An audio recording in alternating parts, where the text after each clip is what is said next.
Hello guys, আসসালামু আলাইকুম। This is Lamia Shashi. Welcome to my page Basanti Ana. আমার বোনের আরেকটি সুন্দর ভিডিও নিয়ে আসলাম। আরেকটি সুন্দর ভিডিও বলার কারণ হচ্ছে তার গুণের কথা আমি যতই বলবো ততই কম হয়ে যাবে। আজকে সে আমাদের বলতে আমার যে বোনের মেয়ে নাওমি, সে আবার আমার এই বোনের ফ্রেন্ড, তারা এক বয়সী। ওর জন্মদিন ছিল, ও তার জন্য আর কি সারপ্রাইজ দেওয়ার জন্য কেক বানাইতেছিল। এখানে কেক বানানোর জন্য সে আগে 3টা ডিম নিয়ে আনিছে, দেন ডিমের কুসুম আলাদা করে রাখছে, সাথে সাথে এখানে 1.5 কাপ চিনি দিছে। দেন আগে এক কাপ দিছিল, দেন এটা হাফ কাপ আর কি, হাফ কাপের মাপ অনুযায়ী 1.5 কাপ চিনি দিয়ে এখানে সে এটা হ্যান্ড মিক্সার দিয়ে মিক্স করে নিতেছে ভালোভাবে। আসলে তার কথা আমি যতই কম বলবো, আবারও বলতেছি, যতই বলবো ততই কম হয়ে যাবে। এই যে দেখুন, সেই ডিম আর চিনিটা একেবারে হ্যান্ড ব্লেন্ডার দিয়ে একেবারে ব্লেন্ড করে ভালোভাবে ফোমি করে নিয়ে এখানে ওই যে কুসুম 3টে উঠে রাখছিল, সেই কুসুম 3টা আর এখানে 1 কাপ তেল, সেইটা সে এখানে দিয়ে নিতেছিল। আর সে মূলত চকলেট কেক বানাবে, এর জন্য চকলেট সিরাপ দিয়ে নিতেছিল। এখানে চকলেট সিরাপ আর তেল আর ওই ডিমের কুসুম 3টা দিয়ে আবার একটু ব্লেন্ড করে নিছে। আর এখানে সে 1.5 কাপ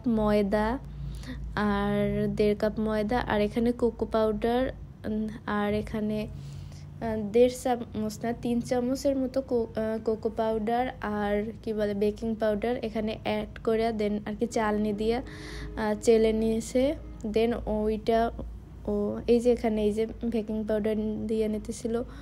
ওর আর কি ওই রকমের একেবারে পরিমাপ দিয়েও কিছুই, আমি যেটা দেখলাম ওরকমের কিছুই করে নাই, যেহেতু ও মোটামুটি বানাইতে অভিজ্ঞ হয়ে গেছে, এর জন্য ওর পুরাটা আর কি একেবারে মাপ দরকার হয় না এখন আর। দেন ওই যে ডিমের যে ব্যাটারটা করে নিছিল সেইটার সাথে ও সব কিছু এখানে কোকো পাউডার, তারপরে এখানে ময়দা আর বেকিং পাউডার সব কিছু এখানে অ্যাড করে নিতেছিল। দেন অ্যাড করা সব কিছু ঠিকঠাকভাবে অ্যাড করার পরে এখানে ও একটা ব্রাশ নিয়ে তেল দিয়া নিতেছিল। দেন এই যে ঢাইলা নিতেছিল পুরা কেকের বাটারটা। দেন তারপরে ওভেনে দিয়ে দিছিল। কেকটা এত বেশি সফট হয়েছে, আপনারা আর কি দেখলে বুঝবেন। তারও একটা ছোট একটা ভিডিও অ্যাড করে দিছি যে আসলে অনেক সফট হয়েছে। আর ওকে সারপ্রাইজ দেওয়ার কথা বলতে যে ওকে বলা হয়েছে, আমার ওই বোনের মেয়েটার নামই ওর বার্থডে, যে ওর একটা ফ্রেন্ড বলছিল যে ওর বার্থডে, এর জন্য একটা কেক বানাই দিতেছে, এর জন্য আর কি কেকটা বানানো হইতেছিল। কিন্তু ওর বলা হয় নাই যে ওর বার্থডের জন্য আর কি কেকটা বানানো হইতেছিল আর কি। আমরা সবাই যে আমি আবার বলতেছিলাম আর একটা কেক বানাইলে ভালো হইতো, ওরও তো বার্থডে। এখনও বলে না 2টা কেক একবারে বানানো আসলে অনেক কষ্ট। আর হ্যাঁ, 2টা কেক বানাইতে যে কতটা ঝামেলা সেটা আর কি না দেখলে বোঝা যায় না, অনেক ঝামেলা। আমি কাজ দিয়ে দেখলাম, আমি বানাই এই যে নর্মাল কেক, কত ঝামেলায় না, বাট ডেকোরেশন করতে অনেক ঝামেলা। আর আপনারা তো একটু আগে দেখলেই নিজে কীরকমের কতটা সফট হয়েছে কেকটা। আর এখানে এই যে হুইপ ক্রিম নিয়ে নিতেছিল ও একটা পরিমাপ করে, যেহেতু বসে আগে কম বেশি হয়ে যায়, এর জন্য পরিমাপ করে নিয়ে এটা খুব ভালোভাবে ব্লেন্ড করে নিতেছিল। যারা কেক বানায় তারা এসব প্রসেস জানে, তাদের ওইভাবে বলার কিছুই নেই। দেন সেটা ব্লেন্ড করে ও এখানে আবার একটু চকলেট সিরাপ, একটু গুঁড়া দুধ আর পানি নিয়ে আর কি সিরাপ বানাইয়ে নিতেছিল।